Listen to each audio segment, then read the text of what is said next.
जी, नमस्कार साथियों, कैसे हो सभी? आई होप आप सभी अच्छे होंगे, स्वस्थ होंगे, शानदार होंगे और आप अपनी तैयारी भी शानदार तरीके से कर रहे होंगे। दोस्तों, आप सभी का एक बार फिर से हार्दिक स्वागत है आज की इस क्लास में। इस क्लास में हम डिस्कस करेंगे आपका एसएसटी का पेपर है ये भई। हम एसएसटी का यहाँ पर पे डिस्कस कर रहे थे आपका जनवरी 2024 का पेपर।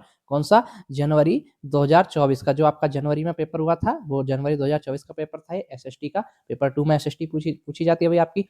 तो पार्ट 1 हमने करा दिया है भाई 30-60 क्वेश्चन आते हैं, 30-30 क्वेश्चन हम 2 पार्ट में कराते हैं इसको। तो हमने पार्ट 1 कल करा दिया है, आप देख सकते हैं। अब आज हमारा ये पार्ट 2 है 61 से 90 तक। तो चलिए भाई देर ना करते शुरू करते हैं और साथियों जो भी साथी चैनल पर पहली बार आए हों, कृपया चैनल को सब्सक्राइब कर लीजिएगा ताकि ऐसी इन्फॉर्मेटिव क्लासेस आपको डेली मिलती रहें। तो चलिए शुरू करते हैं आज का आपका क्वेश्चन 61। देखिए भाई क्या कह रहा है अभिकथन ए प्रारंभिक स्तर पर सामाजिक विज्ञान का शिक्षण महत्वपूर्ण है। क्या कह रहा है कि भाई प्रारंभिक स्तर पर जो सामाजिक विज्ञान का शिक्षण है वो महत्वपूर्ण है। अभिकथन ए कह रहा है तर्ककार क्या कह रहा है यह बच्चे को सामाजिक मामलों के प्रति संवेदनशील बनाता है तथा उसमें भिन्नता एवं विविधता के लिए सम्मान विकसित करता है। तो ये कारण दिया है उन्होंने। तो निम्नलिखित में से सही विकल्प का चयन करना है आपको। पहला विकल्प है ए और आर दोनों सही है। आर ए की सही व्याख्या करता है। दूसरा ए और आर दोनों सही है परंतु आर ए की व्याख्या नहीं करता है। तीसरा ए सही है परंतु आर गलत है। चौथा ए गलत है परंतु आर सही है। तो देखिए भाई यहाँ पर जो है आपका क्या है ये दोनों ही कथन बिल्कुल सही हैं। कैसे लिए भाई कि जो प्राथमिक स्तर होता है, प्रारंभिक स्तर होता है, उस पर सामाजिक विज्ञान का शिक्षण बहुत ही महत्वपूर्ण होता है। क्यों होता है उसका कारण यहाँ पर दिया है सरकार में कि यह बच्चे को सामाजिक मामलों के प्रति संवेदनशील बनाता है कि सामाजिक मामलों के प्रति संवेदनशील बनना बच्चे को, उसमें भिन्नता और विविधता के लिए उसको सम्मान विकसित करता है बच्चे में। तो ये उसका कारण हो गया। तो ये दोनों सही हैं और कारण जो कथन आर है वो एक ही व्याख्या भी करता है। तो कारण जो है वो बिल्कुल सही है। तो ऑप्शन नंबर 1 हमारे यहाँ पर बिल्कुल सही होगा। ठीक है भाई, ऑप्शन नंबर 1 सही है। 61 का ऑप्शन नंबर 1 सही होगा। चलिए नेक्स्ट बढ़ेंगे क्वेश्चन नंबर 62 की तरफ। देखिए भाई 62 भी कथन कारण का है आपका। पढ़ते हैं भाई आपका क्वेश्चन नंबर 62। देखिए क्या है भाई अभिकथन ए क्या है यहाँ पर आपका? ये क्या कह रहा है आपसे? भारत के गाँवों से किसानों के कई आत्महत्या के मामले रिपोर्ट किए गए हैं कि जो भारत में गाँव हैं भई, उनमें किसानों के बहुत सारे आत्महत्या के मामले रिपोर्ट किए गए हैं कि किसानों ने आत्महत्या कर ली। कारण क्या है उसका? तर्क क्या दिया है इन्होंने? आर मानसून का अभाव और कर्ज या ऋण चुका पाने की अक्षमता किसानों में दुख का कारण बनती है कि भाई जो मानसून होता है उसका अभाव होता है, बारिश अच्छे से नहीं होती, टाइम से नहीं होती, फसल बर्बाद हो जाती है और उनका जो कर्जा होता है, उन पर ऋण जो होता है उसको वो चुका नहीं पाते, उसमें अक्षम होते हैं, तो वो किसानों में दुःख का कारण बनती है। ये आपका तर्क दिया इन्होंने। सही विकल्प का चयन करना है। पहला ए और आर दोनों सही हैं, आर ए की सही व्याख्या करता है। दूसरा ए और आर दोनों सही हैं, परंतु आर ए की सही व्याख्या नहीं है। तीसरा ए सही है, परंतु आर गलत है। चौथा ए गलत है, परंतु आर सही है।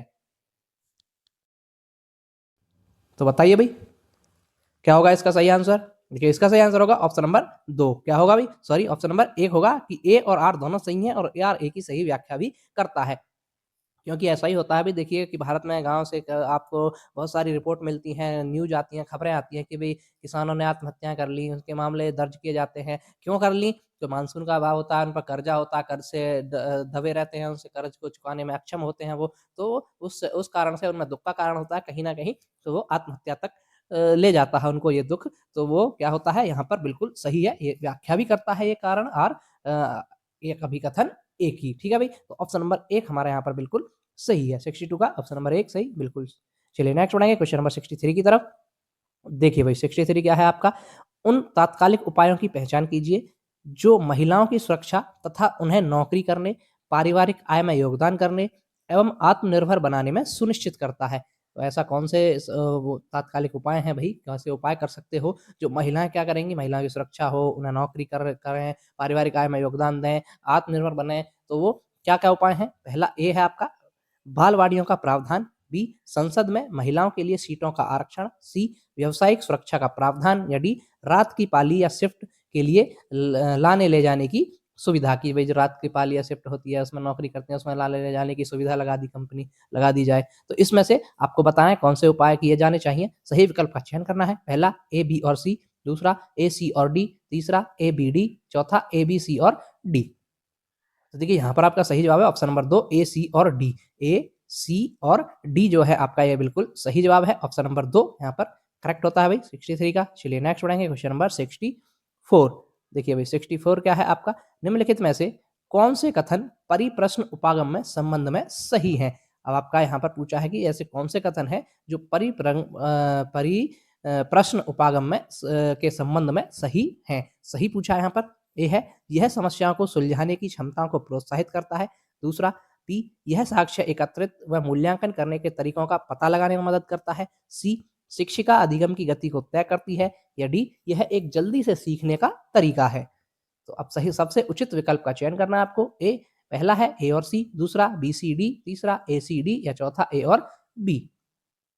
तो देखिए भाई यहाँ पर आपका 64 का ऑप्शन नंबर 4 सही होता है, ए और बी। केवल ए आपका स्टेटमेंट और आपका बी जो है ये बिल्कुल परिप्रश्न उपागम के संबंध में सही है। तो ऐसा नहीं है, इसमें ये नहीं होता कि शिक्षिका अधिगम की गति को तय करती है। भाई अधिगम गति तो अधिगमकर्ता को ही तय करनी पड़ती है। भाई उसकी जितनी कैपेसिटी है, जितनी जल्दी उसकी क्षमता है जल्दी सीखने की, वो उससे उस पर डिपेंड करती है। और यह एक जल्दी सीखने का तरीका ऐसा भी नहीं है कि ऐसा कोई तरीका नहीं है कि भाई हाँ जल्दी से एक तरह से गोली खिला दी और आप जल्दी से सीख गए, 1 मिनट में आपका लर्निंग हो गई। ऐसा कोई भी तरीका नहीं होता है। ये सबका अलग-अलग बुद्धि लब्धि पर डिपेंड करता है। भी कोई अच्छा मान लीजिए प्रतिभाशाली तो वो जल्दी से सीखेगा, मंद बुद्धि है वो थोड़ा कम सीखेगा, तो बहुत थोड़ा धीरे सीखेगा और औसत बुद्धि है वो थोड़ा-सा कम सीखेगा प्रतिभाशाली से। तो ये सब अपनी-अपनी बुद्धि लब्धि उसका होता है, ऐसा नहीं होता। तो ऑप्शन नंबर 4 सही है यहाँ पर। ए और बी दोनों यहाँ पर बिल्कुल सही है। चलिए नेक्स्ट बढ़ाएँगे क्वेश्चन नंबर 65 की तरफ। देखिए भाई 65 क्या है आपका? क्वेश्चन नंबर 65, निम्न में से सामाजिक विज्ञान पढ़ाने के कौशल आधारित उद्देश्य की पहचान करें। जो सामाजिक विज्ञान पढ़ाने का कौशल आधारित उद्देश्य है, उसकी पहचान करना है। पहला, विभिन्न समाजों में रहने वाले लोगों की संस्कृतियों को समझना कि विभिन्न समाज में लोग रह रहे हैं, उनकी संस्कृति को क्या किस-किस प्रकार की है, वो समझना। दूसरा, नक्शा बनाने की क्षमता विकसित करना कि भई नक्शा बना लीजिए आप किसी भी उसका।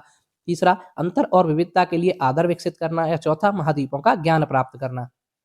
तो देखिए भई यहाँ पर आपका 65 का जो होगा ऑप्शन नंबर 2 सही होगा। क्या? नक्शा बनाने की क्षमता विकसित करना। सामाजिक विज्ञान पढ़ाने के कौशल आधारित उद्देश्य। भई कौशल आधारित पूछा है ना यहाँ पर।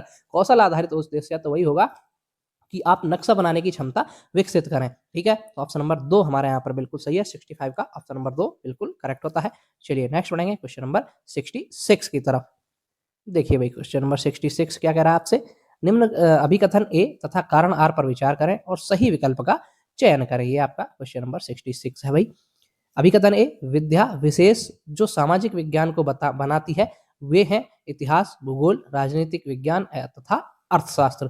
कारण आर, इन विद्या विशेषों में अंतः संबंध है। क्या है भाई? इनमें आपस में एक दूसरे से अंतः संबंध होता है।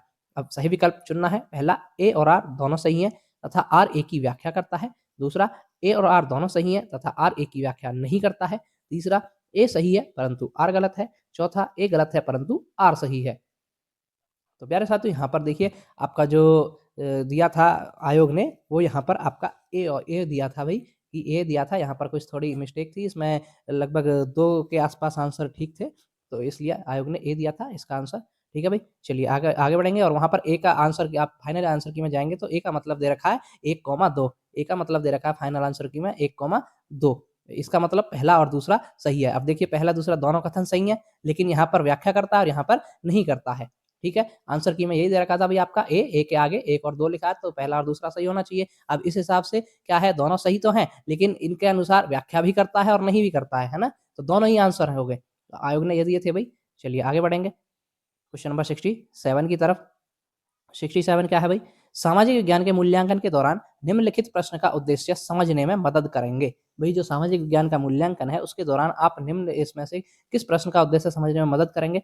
ए, पाठ्यक्रम में किन कौशलों पर बल दिया गया है? बी, क्या यह किसी एक मानक पाठ्य पुस्तक से लिया गया है या कई पाठ्य पुस्तकों से या किसी एक ही पाठ्य पुस्तक से या कई अलग पाठ्य पुस्तकों से है भाई?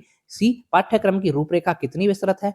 डी, अधिगमकर्ता से सामाजिक विज्ञान के प्रत्येक कौशल में किस स्तर की सक्षमता अपेक्षित है कि भाई जो सामाजिक विज्ञान का अधिगम करता है वो किस स्तर से प्रत्येक कौशल में सक्षम बने सॉरी, उसकी क्या अपेक्षा है उससे आपके। ये क्वेश्चन है आपका। सही विकल्प का चयन करना है। पहला ए और बी, दूसरा ए और डी, तीसरा ए बी सी, चौथा ए बी और डी।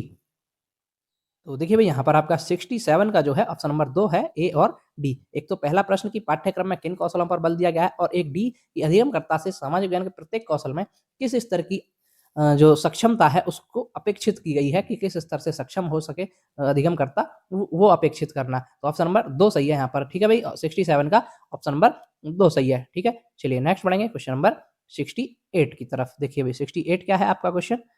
भारतीय न्यायपालिका बिना किसी भय अथवा बाहरी दबाव के कानून का शासन की रक्षा करती है। तो जो भारत की न्यायपालिका है, जो आपके कोर्ट वगैरह हैं, वो क्या करते हैं भाई, बिना किसी भय और बाहरी दबाव के कानून की जो होती है और उसकी शासन की रक्षा करते हैं तथा सरकार के कार्यों पर प्रभावी नियंत्रण बनाए रखती है। जिसकी क्या वजह है? पहला, भारत में न्यायपालिका की सर्वोच्चता। दूसरा, भारत में न्यायपालिका की स्वतंत्रता। तीसरा, न्यायिक सक्रियवाद। या चौथा, भारतीय संविधान में प्रतिष्ठापित लोकतांत्रिक मूल्य। तो इसकी क्या वजह है भाई? तो इसकी वजह है आपकी ऑप्शन नंबर 2 कि भारत में न्यायपालिका की स्वतंत्रता। जो भारत में न्यायपालिका है उसकी बिल्कुल स्वतंत्रता है, आज़ादी है उसको। उसको क्या है कि भाई बिना किसी भेदभाव के, बिना किसी भय के, बिना किसी बाहरी दबाव के कानून की रक्षा करना, शासन चलाना, शासन की रक्षा करना। तो वो आपका ऑप्शन नंबर 2 सही होगा। 68 का ऑप्शन नंबर 2 बिल्कुल सही है। चलिए नेक्स्ट बढ़ेंगे, क्वेश्चन नंबर 69। देखिए भाई 69 क्या है? निम्नलिखित में से कौन सा सतत और व्यापक मूल्यांकन की विशेषता नहीं है? जो आपका सीसी होता है ना, सीसीई आपने सुना होगा, कंटिन्यूअस कॉम्प्रिहेंसिव एंड एवेल्यूएशन, ये जो होता है इसकी विशेषता क्या नहीं है इनमें से? पहला, यह मूल्यांकन को शिक्षण अधिगम प्रक्रिया का अभिन्न अंग बनाता है। दूसरा, यह विद्यार्थी के व्यक्तित्व के सर्वांगीण विकास पर केंद्रित है।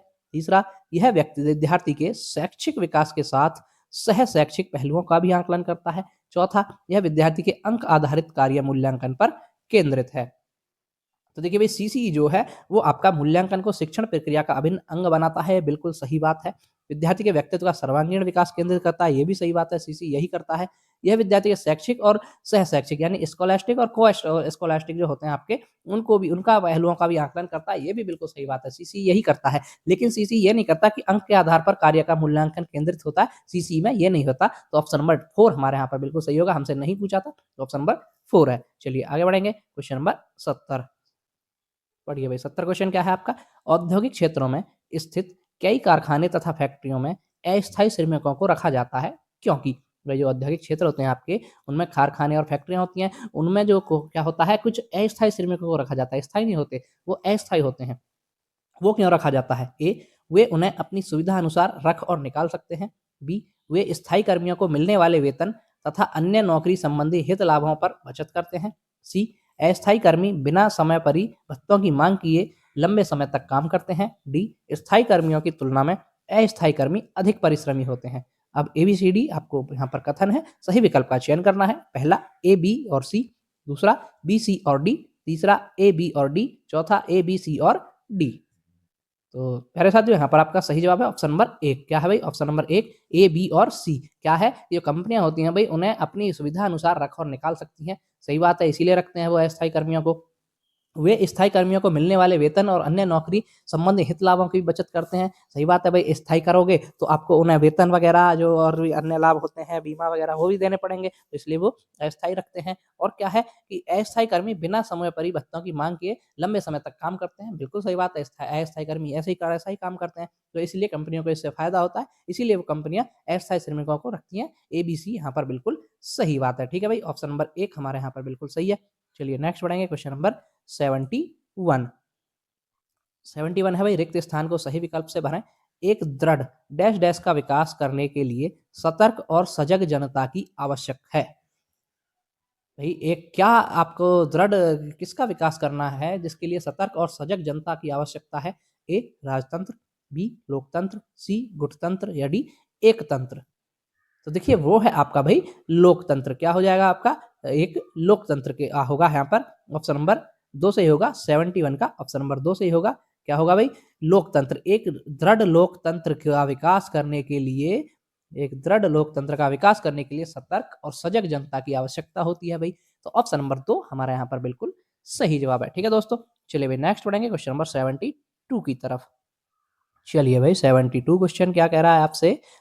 भारतीय धर्मनिरपेक्षता में राज्य धर्म के संदर्भ में एक सैद्धांतिक दूरी बनाए रखता है, इसका अर्थ है। जो भारतीय धर्मनिरपेक्षता में राज्य जो होता है वो धर्म के संदर्भ में एक सैद्धांतिक दूरी बनाए रखता है, इसका अर्थ क्या है ये पूछा है आपसे। ये है आपका क्वेश्चन नंबर 70।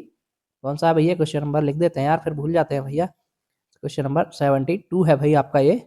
ठीक है जी, क्वेश्चन नंबर 72 है, आपको भी सुविधा रहे हमें भी। भारतीय निरपेक्षता में राज्य धर्म में संदर्भ के सैद्धांतिक दूरी बनाए रखता है, इसका अर्थ है ए है आपका, संविधान में दिए गए आदर्शों के आधार पर राज्य धार्मिक मामलों में हस्तक्षेप कर सकता है। बी, राज्य और धर्म एक दूसरे के मामलों में हस्तक्षेप कर सकते हैं। सी, राज्य और धर्म एक दूसरे की सीमाओं का उल्लंघन नहीं कर सकते। डी, आवश्यकता पड़ने पर राज्य धार्मिक मामलों को नियंत्रित कर सकता है। तो देखिए ए बी सी डी आपके पास है। अब सही विकल्प का चयन करना है। ए है आपका ए और बी, दूसरा बी और डी, तीसरा ए और डी, या चौथा सी और डी।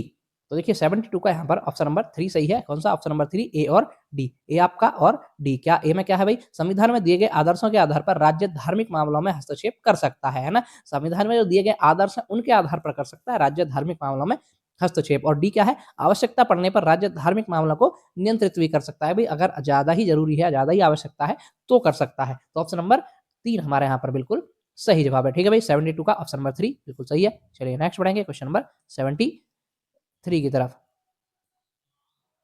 चलिए भाई 73 क्वेश्चन क्या कह रहा है आपसे? अभिकथन ए और कारण आर है भाई ये आपका। अब पढ़िए भाई, अभिकथन ए क्या है? खुली पुस्तक परीक्षा रटकर सीखने से हटकर किताबों के साथ संबंध स्थापित करने पर केंद्रित होती है। भाई जो आपकी ओपन एंडेड जो परीक्षा होती है, खुली पुस्तक परीक्षा होती है, वो रटकर सीखने से हटती है और किताबों के साथ संबंध स्थापित करने पर केंद्रित होती है। कारण आर, खुली पुस्तक परीक्षा विद्यार्थियों का भार कम करती है क्योंकि इससे उन्हें परीक्षा की तैयारी पहले से नहीं करनी पड़ती है। अब आपका सही विकल्प का चयन करना है। ए, दोनों ए और आर सही है, आर ए की सही व्याख्या है। दूसरा, ए और आर सही है तथा आर ए की सही व्याख्या नहीं करता है। तीसरा, केवल ए सही है, या चौथा केवल आर सही है। तो देखिए साथियों, यहाँ पर जो है आपका होगा ऑप्शन नंबर 3 सही होगा। केवल एक सही है कि खुली पुस्तक परीक्षा जो होती है रटकर सीखने के बजाय वो पुस्तकों से क्या होती है? संबंध स्थापित करती है। सही बात है। अभी ओपन एंडेड जो खुली पुस्तक परीक्षा होती है आपकी, उसमें क्या होता है कि आपका पेपर हो रहा है तो आपको किताब भी रहती है आपके साथ में, आप किताब में से उसको देख-देख कर लिख सकते हैं, छाँट कर कि हाँ, इसका जवाब क्या है। तो ये आपकी खुली पुस्तक परीक्षा होती है, तो उसमें आप रटने से बजाय किताबों से संपर्क बनाते हैं, किताबों से संबंध स्थापित होता है। तो ये बिल्कुल सही बात है, ठीक है? तो ऑप्शन नंबर 3 हमारा सही है। केवल ए सही है यहाँ पर, कारण आर गलत है, क्योंकि उन्हें परीक्षाओं की तैयारी पहले से नहीं करनी पड़ती, इसका कोई वो महत्व नहीं है, ठीक है? तो ऑप्शन नंबर 3 हमारे यहाँ पर बिल्कुल सही है। 73 का ऑप्शन नंबर 3 सही होता है। चलिए भाई नेक्स्ट बढ़ेंगे। अगला क्वेश्चन, क्वेश्चन नंबर 74। 74 क्या है भाई आपका? निम्नलिखित प्रश्न टिप्पणियां आपने अपनी एक कक्षा के विद्यार्थियों से प्राप्त की हैं। भाई जो प्रश्न है ये या टिप्पणियां हैं, ये आपने क्या करा? अपनी एक कक्षा से प्राप्त करी हैं। तो इनमें से कौन सा प्रश्न विद्यार्थी के गरीबी व असमानता के मुद्दे पर आलोचनात्मक दृष्टि को प्रतिबिंबित करता है? कि ऐसा कौन सा प्रश्न है जो विद्यार्थी की गरीबी, असमानता के जो मुद्दे होते हैं उनको आलोचनात्मक दृष्टि से प्रस्तुत करता है, प्रतिबिंबित करता है? पहला है आपका, ऐसा क्यों है कि विलास कारें और भिखारी दोनों को हम ट्रैफिक सिग्नल पर देख पाते हैं? भाई ऐसा क्यों है कि जो विलास कारें होती हैं, अच्छी महंगी-महंगी लग्ज़री कारें होती हैं, उनको और भिखारियों को हम ट्रैफिक सिग्नल पर ही देख पाते हैं? दूसरा, गरीब लोग अपनी जीवन स्थिति सुधारने के लिए और अधिक मेहनत क्यों नहीं करते? कि भाई जो गरीब है वो जीवन स्थिति सुधारने के लिए अगली ज़्यादा से ज़्यादा मेहनत क्यों नहीं करते हैं वो? तीसरा, भारत कब विकसित होगा और गरीबी से मुक्त होगा? चौथा, सरकार गरीबों को मुफ्त सामान क्यों देती है? क्या उन्हें आलसी नहीं बना देगा? भई जो मुफ्त सामान देती है, क्या उन्हें ये आलसी नहीं बनाता कि उन्हें बैठे-बैठे सामान मिल रहा है? इससे बढ़िया वो मेहनत करें। तो ये क्वेश्चन है आपके, इसमें से बताना है कि जो कौन-सा ऐसा प्रश्न है जो गरीबी और असमानता के मुद्दे पर आलोचनात्मक दृष्टि को प्रतिबिंबित करेगा। तो वो है आपका ऑप्शन नंबर 1। कौन-सा भाई? ऑप्शन नंबर 1 कि ऐसा क्यों है कि जो विलास कारें हैं यानी लग्ज़री कारें हैं और भिखारियाँ होते हैं, वो हमें केवल और केवल ज़्यादातर ट्रैफिक सिग्नल पर ही देख पाते हैं हम उनको। तो ऐसा क्यों है? तो ये प्रश्न जो है आपका आलोचनात्मक दृष्टि को प्रतिबिंबित करता है। तो ऑप्शन नंबर 1 हमारे यहाँ पर बिल्कुल सही है। कौन-सा भाई? 74 का आपका ऑप्शन नंबर 1 सही होता है। ठीक है दोस्तों? चलिए भाई नेक्स्ट बढ़ेंगे। Question number 75। देखिए भाई 75 क्या है आपका? निम्नलिखित में से कौन-सा कथन नैदानिक मूल्यांकन का असंगत चित्रण है? अब जो नैदानिक मूल्यांकन होता है उसका असंगत यानी गलत चित्रण बताया पूछा है आपसे। पहला, इसका उपयोग कक्षा के सभी विद्यार्थियों द्वारा सीखी गई उपलब्धियों की तुलना करने में किया जाता है। दूसरा, इसका संचालन शिक्षण प्रक्रिया के दौरान किया जाता है। तीसरा, यह सीखने में आने वाली परेशानियों की पहचान में मदद करता है।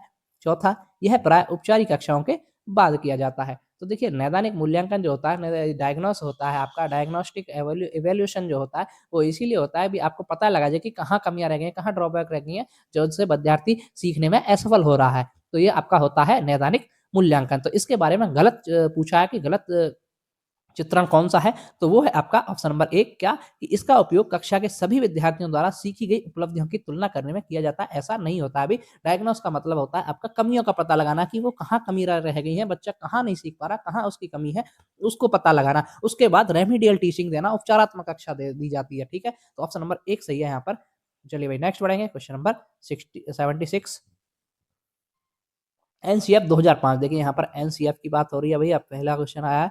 एनसीएफ 2005 के अनुसार स्कूली शिक्षा के किस स्तर पर सामाजिक विज्ञान के विषयों को स्वतंत्र रूप से पाठ्य पुस्तकों में विद्यार्थियों से परिचित कराया जाता है? तो एनसीएफ 2005 के अनुसार क्या कहता है एनसीएफ कि कौन से स्तर पर सामाजिक विज्ञान के विषयों को स्वतंत्र रूप से पाठ्य पुस्तकों में विद्यार्थियों से परिचित कराया जाता है? निम्नलिखित में से सही विकल्प का चयन करें। पहला प्राथमिक स्तर, दूसरा उच्च प्राथमिक स्तर, तीसरा माध्यमिक स्तर या चौथा उच्च माध्यमिक स्तर।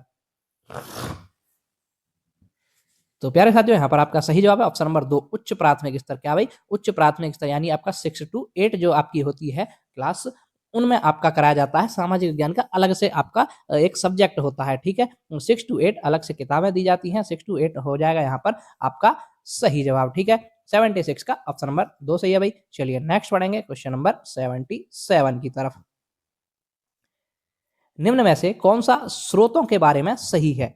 ए वे अधिक ठोस प्रकृति के होते हैं, बी वे सभी ऐतिहासिक प्रकृति के होते हैं, सी वे वस्तुनिष्ठ होते हैं, या डी इनमें इसमें प्रत्यक्षदर्शियों के ब्यौरे और व्यक्तिगत पत्र भी शामिल हैं। सही विकल्प का चयन करना है। पहला ए और डी, दूसरा ए और बी, तीसरा ए बी और सी, या चौथा आपका ए सी और डी। तो देखिए आपका 77 का आपका ऑप्शन नंबर 1 सही होगा, ए और डी। क्या भाई? ए और डी की ये जो स्रोत होते हैं ये आपके अधिक ठोस प्रकृति के होते हैं और इसमें प्रत्यक्षदर्शियों के ब्यौरे और व्यक्तिगत पत्र भी शामिल होते हैं। तो ऑप्शन नंबर 1 हमारे यहाँ पर बिल्कुल सही जवाब है। 77 का ऑप्शन नंबर 1 सही है भाई।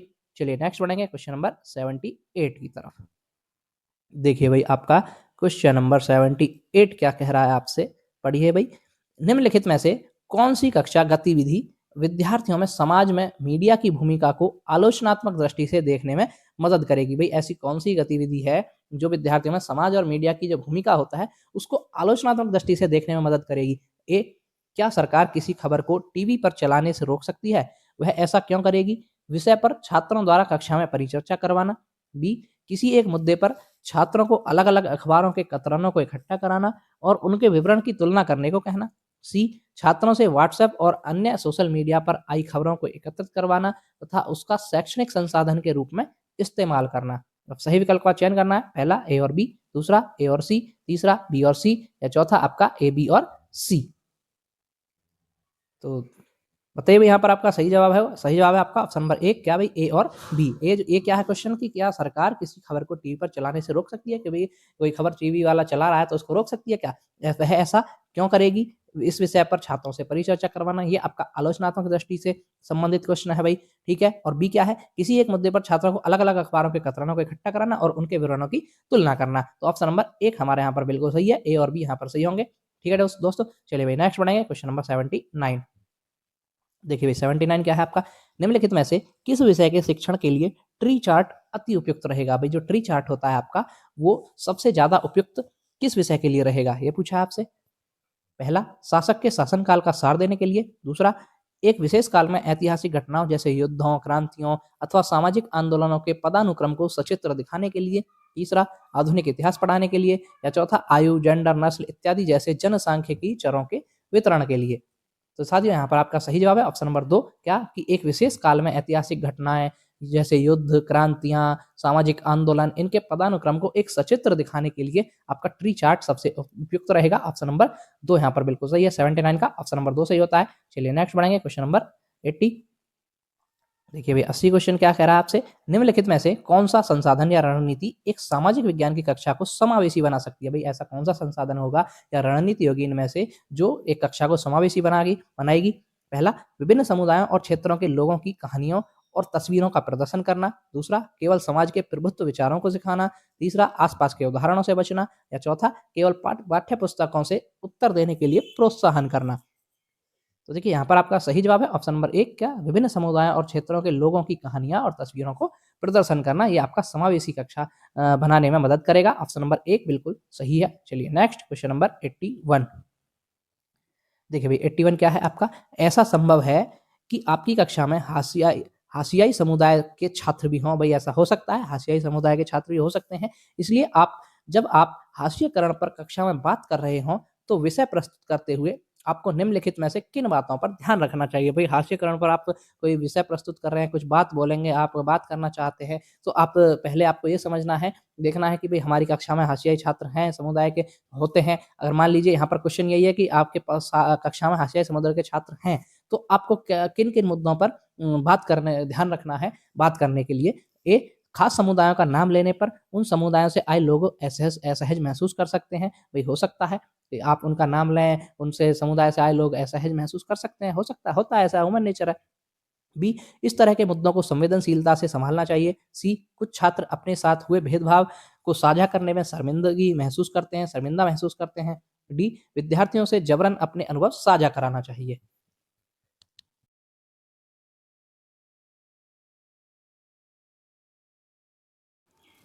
तो अब सबसे उपयुक्त विकल्प चुनना है भाई। ए और बी, दूसरा ए और सी, तीसरा ए बी सी, चौथा ए बी और डी। तो देखिए यहाँ पर आपका सही जवाब है ऑप्शन नंबर 3, क्या ए बी और सी। ए बी और सी जो हैं आपके, ये बिल्कुल सही जवाब है। ऐसा आपको ये नहीं करना है कि जबरन उनसे अनुभव जबरन जबरन थोड़ी कराना है कि जबरदस्ती उनसे अनुभव साझा कराने, ये आपकी गलत बात हो जाएगी भाई। तो ए बी सी आपके यहाँ पर बिल्कुल सही है, ऑप्शन नंबर 3 बिल्कुल सही होता है। चलिए नेक्स्ट बढ़ेंगे क्वेश्चन नंबर 82 की तरफ। देखिए 82 क्या है? निम्नलिखित में से कौन-सा या कौन से परियोजना कार्य की विशिष्टताएँ हैं? ए, यह विद्यार्थियों को पाठ्य पुस्तक से आगे जाने का मौका देती है। बी, परियोजना कार्य घर पर ही करना चाहिए ताकि कक्षा में शिक्षण के लिए अधिक समय मिल सके। सी, सामूहिक परियोजना कार्य विद्यार्थियों में सहयोगात्मक कौशल विकास करने में मदद करती है। सही विकल्प का चयन करें। पहला केवल ए, दूसरा ए और बी, तीसरा ए और सी, चौथा बी और सी। तो देखिए भई यहाँ पर आपका जो सही जवाब है ऑप्शन नंबर 3 है, ए और सी। ए आपका और सी ये आपके बिल्कुल सही जवाब हैं कि यह विद्यार्थी को पाठ्य पुस्तक से आगे जाने का मौका देती है। बिल्कुल सही बात है, जो परियोजना विधि होती है, परियोजना होती है आपकी, प्रोजेक्ट मेथड होता है, ये आपका पाठ्य पुस्तक से आगे जाने का मौका देती है विद्यार्थी को। और सामूहिक कार्य परियोजना में विद्यार्थियों में सहयोगात्मक कौशल विकास होता है। बिल्कुल, बिल्कुल होता है भई, ये बिल्कुल सही बात है। तो ऑप्शन नंबर 3 हमारा बिल्कुल यहाँ पर करेक्ट होता है। चलिए नेक्स्ट बढ़ेंगे क्वेश्चन नंबर 83 की तरफ। देखिए 83 क्या है भई आपका? सामाजिक विज्ञान की पद्धति के रूप में क्षेत्र कार्य या फील्ड वर्क के क्या लाभ हैं? जो सामाजिक विज्ञान की पद्धति होती है उसमें क्षेत्र कार्य या फील्ड वर्क जो होता है भई, उसके क्या लाभ हो सकते हैं? पहला, छात्रों को प्रत्यक्ष ज्ञान प्रदान करता है। दूसरा, प्रस्तुत करना, प्रस्ताव करना और तर्क करने के कौशल विकसित करना। तीसरा, तथ्यों को याद रखने में मदद करना। चौथा, विद्यार्थियों के ज्ञान परीक्षण में मदद करता है। तो ये करता है आपका ऑप्शन नंबर 1, क्या है भाई 83 का ऑप्शन नंबर 1, छात्रों को प्रत्यक्ष ज्ञान प्रदान करता है। क्या करता है भाई? फील्ड वर्क, छात्रों को प्रत्यक्ष ज्ञान प्रदान करता है भाई, फील्ड वर्क वही तो होता है। तो ऑप्शन नंबर 1 हमारे यहाँ पर बिल्कुल सही है, 83 का ऑप्शन नंबर 1 सही होता है। चलिए नेक्स्ट क्वेश्चन नंबर 84। देखिए भई और 84, लोकतंत्र में एक निश्चित समय अंतराल के पश्चात ही चुनाव क्यों होते हैं? भई ये प्रश्न पूछा है आपसे कि लोकतंत्र जो होता है उसमें एक निश्चित समय अंतराल के पश्चात ही चुनाव होते हैं, वो क्यों होते हैं? ए, सरकार का उत्तरदायित्व सुनिश्चित करने के लिए। दूसरा, दलों के समान राजनीतिक भागीदारी सुनिश्चित करने के लिए। तीसरा, सी, राजनीतिक वाद-विवाद तथा जनसंवाद को प्रोत्साहित करने के लिए। या डी, यह एक प्रथागत प्रक्रिया है। अब सही विकल्प का चयन करें। ए, बी और सी, दूसरा बी, सी और डी, तीसरा ए, बी और डी, चौथा ए, बी, सी और डी। तो देखिए भई 84 का आपका ऑप्शन नंबर 1 सही होगा, ए, बी और सी। ए, बी और सी ये बिल्कुल सही बात है, जबकि ये ऐसे नहीं है कि ये प्रथागत है, प्रथा है, पुरानी प्रथा चली आ रही है, ऐसा नहीं है। जबकि ए, बी, सी यहाँ पर बिल्कुल सही है, तो ऑप्शन नंबर 1 हमारा बिल्कुल सही होता है। चलिए नेक्स्ट बढ़ेंगे क्वेश्चन नंबर 85। देखिए 85 क्या है आपका भई? आतपन की अवधारणा पढ़ाने का सबसे अच्छा तरीका है। भई जो आतपन होता है आपका, इंसोलेशन जो होता है, इसकी अवधारणा पढ़ानी है आपको, उसको पढ़ाने का सबसे अच्छा तरीका कौन-सा होगा? ए, केस स्टडी, दूसरा विचार मंथन, तीसरा प्रदर्शन या चौथा सर्वेक्षण। तो देखिए भई उसकी सबसे अच्छी जो विधि है वो है आपकी प्रदर्शन। आप प्रदर्शित करके दिखाएँ उसको, तो उसकी सबसे अच्छी अवधारणा हो पढ़ाने का सबसे अच्छा तरीका होगा प्रदर्शन विधि। तो ऑप्शन नंबर 3 हमारा बिल्कुल सही है, 85 का ऑप्शन नंबर 3 सही है। चलिए नेक्स्ट क्वेश्चन नंबर 86। 86 देखते हैं भाई। कथन, भारतीय संविधान धार्मिक और भाषाई अल्पसंख्यकों की सुरक्षा का प्रावधान मौलिक अधिकारों से करता है। तो जो भारतीय संविधान है वो धार्मिक और भाषाई अल्पसंख्यक जो होते हैं उनकी सुरक्षा का प्रावधान मौलिक अधिकारों से करता है। यह अनुमान लगाता है कि ए, यह बल्क बहुसंख्यकों द्वारा संभाव्य सांस्कृतिक प्रभुत्व के समक्ष अल्पसंख्यकों की सुरक्षा करता है। बी, यह बहुसंख्यकों द्वारा किसी तरह के भेदभाव से अल्पसंख्यकों की सुरक्षा करता है। सी, यह अल्पसंख्यकों के हितों को सुरक्षा देता है, सुरक्षा करता है उनकी। या डी, यह अल्पसंख्यकों को आर्थिक अवसरों की गारंटी देता है। सही विकल्प का चयन करें। ए, बी और सी, दूसरा बी, सी और डी, तीसरा ए, बी और डी, चौथा ए, बी, सी और डी। तो देखिए भाई यहाँ पर आपका सही जवाब है ऑप्शन नंबर 1 ए, बी और सी। ए, बी और आपका सी जो है यहाँ पर बिल्कुल सही जवाब है। तो ऐसा नहीं है कि आर्थिक अवसरों की गारंटी प्रदान करता है, ऐसा नहीं है भाई। हमारे संविधान में आर्थिक अवसर तो आपको खुद मेहनत करनी है भैया। तो ऑप्शन नंबर 1 सही है यहाँ पर। चलिए आगे बढ़ेंगे भाई। अगला क्वेश्चन नंबर 87। सामाजिक विज्ञान पाठ्यक्रम के भार को कम करने के लिए निम्नलिखित में से क्या सबसे उपयुक्त है? ए, तथ्यों के स्मरण पर न्यूनतम बल देना तथा समझने पर केंद्रित करना। बी, संकल्पनाओं के स्पष्टीकरण को केंद्रित करना। सी, परीक्षा निर्देशों के आधार पर। और शिक्षक के विषय वस्तु से अनभिज्ञता के कारण पाठ्य पुस्तक के कुछ विषयों को छोड़ देना। सही विकल्प का चयन करें। ए, बी और सी, दूसरा केवल ए, बी, तीसरा केवल बी और सी, चौथा केवल ए और सी। तो देखिए 87 का आपका ऑप्शन नंबर 2 सही होता है। क्या? केवल ए और बी। क्या है कि ए क्या है? तथ्यों के स्मरण पर न्यूनतम बल देना है। भी हाँ, आप सही बात है कि तथ्यों को याद नहीं करना है, उसको रटना नहीं है, रटने के बजाय समझने पर केंद्रित करना है, आपको समझने पर फोकस करना है। और बी क्या है? संकल्पनाओं के स्पष्टीकरण पर केंद्रित करना है। तो ए और बी यहाँ पर सही होते हैं। तो ऑप्शन नंबर 2 बिल्कुल सही जवाब है। चलिए नेक्स्ट क्वेश्चन नंबर 88। दो मौलिक अधिकार जिनकी मांग पर हाशियाकृत समूह बल दे सकते हैं ताकि उनके साथ भी गरिमा में और समानता का व्यवहार किया जाए, वे हैं। भाई ऐसे कौन से दो मौलिक अधिकार हैं जिनकी मांग पर हास्याकृत समूह जो होते हैं वो भी बल दे सकते हैं? किस कारण? क्योंकि जिससे उनके साथ भी गरिमा में और समानता का व्यवहार किया जाए, वो कौन कौन से हैं? ए, समानता का अधिकार। बी, सांस्कृतिक और शैक्षणिक अधिकार। सी, शोषण के विरुद्ध अधिकार। या डी, स्वतंत्रता का अधिकार। सही उत्तर का चयन करें। ए और बी, दूसरा बी और सी, तीसरा सी और डी, चौथा ए और डी। तो देखिए भाई यहाँ पर आपका सही जवाब है ऑप्शन नंबर 1। क्या है भाई? ऑप्शन नंबर 1 ए और बी। जो समानता का अधिकार और सांस्कृतिक और शैक्षणिक अधिकार हैं, इन अधिकारों पर वो बल दे सकते हैं जिससे उनका जो गरिमा में और समानता का व्यवहार किया जाए उनके साथ भी। तो ऑप्शन नंबर 1 हमारा यहाँ पर बिल्कुल सही है। चलिए नेक्स्ट बढ़ेंगे क्वेश्चन नंबर 89 की तरफ। देखिए भाई 89 क्वेश्चन क्या है आपका? राज्य शासन की कार्य प्रणाली से संबंधित निम्नलिखित आकलन प्रश्नों ए और बी पर विचार करें। तो यहाँ पर आकलन प्रश्न है ए और बी, इन पर विचार करना है राज्य शासन कार्य प्रणाली के संबंध में। ए, प्रेस वार्ता का क्या उद्देश्य होता है? यह विधानसभा में होने वाली बहस से किस तरह अलग है?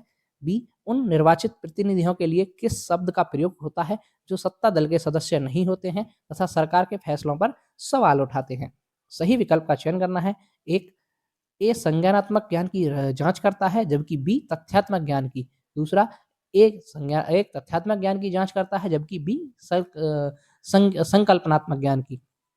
तीसरा, दोनों ए और बी संकल्पनात्मक ज्ञान की जांच करते हैं। चौथा, ए और बी तथ्यात्मक ज्ञान की जांच करते हैं। तो ये पूछा है भाई ए और बी कथन है, क्या ये संकल्पनात्मक ज्ञान की जांच करते हैं या तथ्यात्मक ज्ञान की जांच करते हैं, ये पूछा है आपसे। तो यहाँ पर सही जवाब है आपका ऑप्शन नंबर 1। क्या है भाई? ऑप्शन नंबर 1 क्या है कि ए जो है वो तो आपका संकल्पनात्मक ज्ञान की जांच करता है। क्यों? क्योंकि यहाँ पर पूछा है प्रेस वार्ता का क्या उद्देश्य होता है, ये विधानसभा में होने वाली बहस से किस तरह लगे, तो यहाँ पर विचार होगी, उसके संकल्पनात्मक ज्ञान होगा। जबकि बी जो है आपका तथ्यात्मक ज्ञान की जांच करता है, क्योंकि वहां पर तथ्य पूछा है कि जो निर्वाचित प्रतिनिधि होते हैं उनको किस शब्द, केवल एक शब्द है ना, किस शब्द का प्रयोग होता है जो सत्ता दल के सदस्य तो होते नहीं लेकिन सरकार के जो फैसले होते हैं उन पर प्रश्न उठाते हैं। तो उसका एक जवाब, एक आंसर, एक शब्द में जवाब देना है। तो ये आपका तथ्यात्मक जानकारी होगी। तो ये तथ्यात्मक ज्ञान के बारे में बात करता है। तो ऑप्शन नंबर 1 बिल्कुल सही है यहाँ पर 89 का। चलिए next question number 90। Question number 90 क्या है भाई आपका? क्वेश्चन नंबर 90 थोड़ा बड़ा है भाई। चलिए पहले क्वेश्चन पढ़ लेते हैं, ठीक है भाई, फिर कर चलते हैं आगे। आदिवासी समाज की विशिष्टता का श्रेय जाता है, जो आदिवासी समाज होते हैं उसकी विशिष्टता का श्रेय किसको जाता है? ए, जाति व्यवस्था के प्रचलन को। बी, दूसरे प्रचलित धर्मों से भिन्न अनेक प्रकार के जनजातीय धर्मों के पालन को। सी, विशिष्ट भाषा के प्रयोग को। या डी, ऊंच नीच की कम उपस्थिति को। अब देखिए आदिवासी समाज जो होता है उसकी विशिष्टता का श्रेय किसको जाता है, ये पूछा है आपसे। तो यहाँ पर आपका ABCD 4 स्टेटमेंट है। अब सही उत्तर का चयन करना है आपको। देखिए भाई हम उत्तर दिखाते हैं विकल्प आपको। विकल्प पढ़िए भाई। ए, बी और सी, दूसरा बी, सी और डी, तीसरा ए, बी और डी, चौथा ए, बी, सी और डी। तो यहाँ पर आपका सही जवाब था ऑप्शन नंबर 2। क्या भाई? ऑप्शन नंबर 2 सही था। ए, बी, सी और डी। बी, सी और डी क्या थे भाई आपके? यहाँ देख लेते हैं। ऑप्शन नंबर 2 सही है भाई, ठीक है। बी, सी और डी को जो आदिवासी समाज की विशिष्टता है उसका श्रेय जाता है कि दूसरों के पिछड़े धर्मों से भिन्न अनेक प्रकार के जनजातीय धर्मों के पालन को, विशिष्ट भाषा के प्रयोग को, ऊंच-नीच की कम उपस्थिति को। तो ऑप्शन नंबर 2 सही था, बी, सी और डी, ठीक है। ऑप्शन नंबर 2 सही है भाई, ये आपका 90 क्वेश्चन था, 90वां क्वेश्चन। ये था आज का लास्ट क्वेश्चन भाई। ये आपका पेपर हो गया पूरा, आपका जनवरी 2024 में जो पूछा था आपका पेपर 2 एसएसटी, ये हमने कंप्लीट करा दिया है। पार्ट 2 भी आज इसका कंप्लीट हो चुका है। आई होप आपको अच्छे से समझ आया होगा, ये क्लास अच्छी लगी होगी। जिन भी अगर साथियों ये क्लास अच्छी लगती है तो एक लाइक ज़रूर करके जाइएगा और अपना प्यारा सा एक कमेंट ज़रूर छोड़िएगा। चलिए भाई, मिलते हैं नेक्स्ट वीडियो के साथ, तब तक के लिए धन्यवाद। जय हिंद साथियों।